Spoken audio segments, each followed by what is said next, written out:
Marcus Cole had not heard his daughter's voice in 7 months. Not since the accident. Not since the doctors sat across from him, folded their hands, and said the words that broke his world in two. She may never speak again.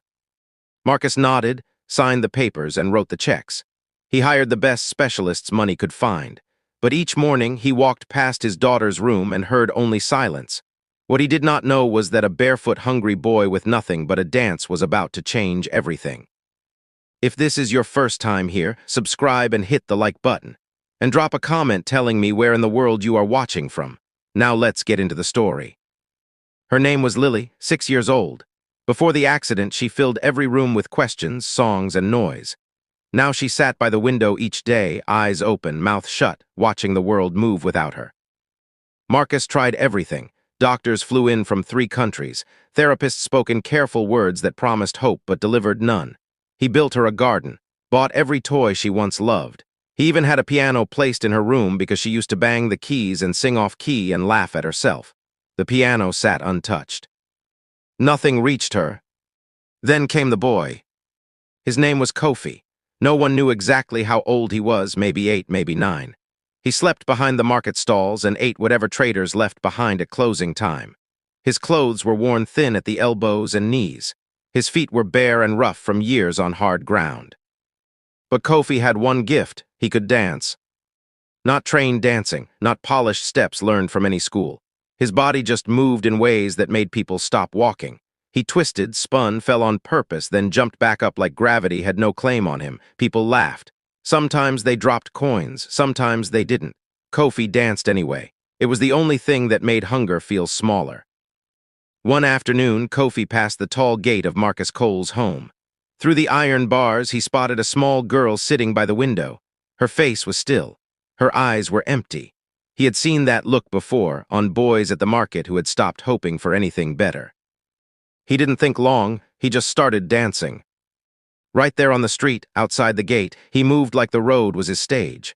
Arms wide, feet drumming the ground.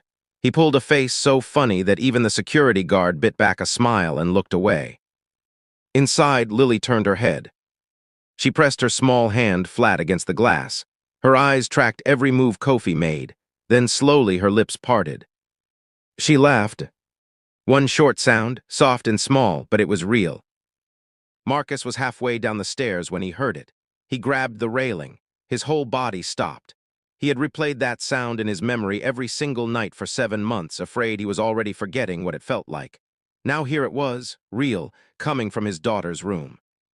He didn't move. He was afraid that if he breathed too loud, it would stop. It came again, louder this time. He ran to the window. Outside, Kofi was spinning with both arms stretched wide, eyes crossed, tongue sticking out sideways. And Lily, his quiet, unreachable daughter, was pressing both palms flat to the glass, laughing with her whole chest. Marcus walked to the front door, then to the gate. Kofi spotted him and slowed, feet shifting, ready to run like every other time an adult had walked toward him with that kind of look. But Marcus did something Kofi did not expect. He knelt down, right there on his own driveway in his expensive trousers on the hard ground. He looked the boy in the eyes and said just this: "Don't stop." Kofi blinked, then he danced. That evening, Marcus brought Kofi inside. He gave him a warm meal, a cold drink, and clean clothes that actually fit. Lily sat across the table and watched Kofi eat like she was studying something precious.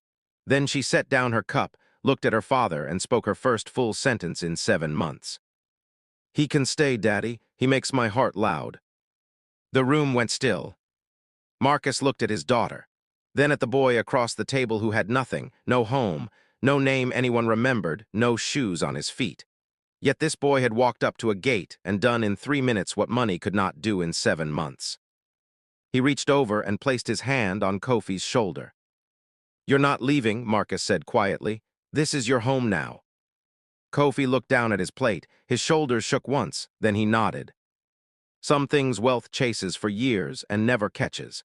Then a barefoot boy dances outside your gate and hands them all to you without asking for a single thing in return. If this story touched something in you, share it with one person who needs it today. Subscribe if you are new, comment where you are watching from, and tell me which part of this story hit you the hardest. I read every single comment. See you in the next one.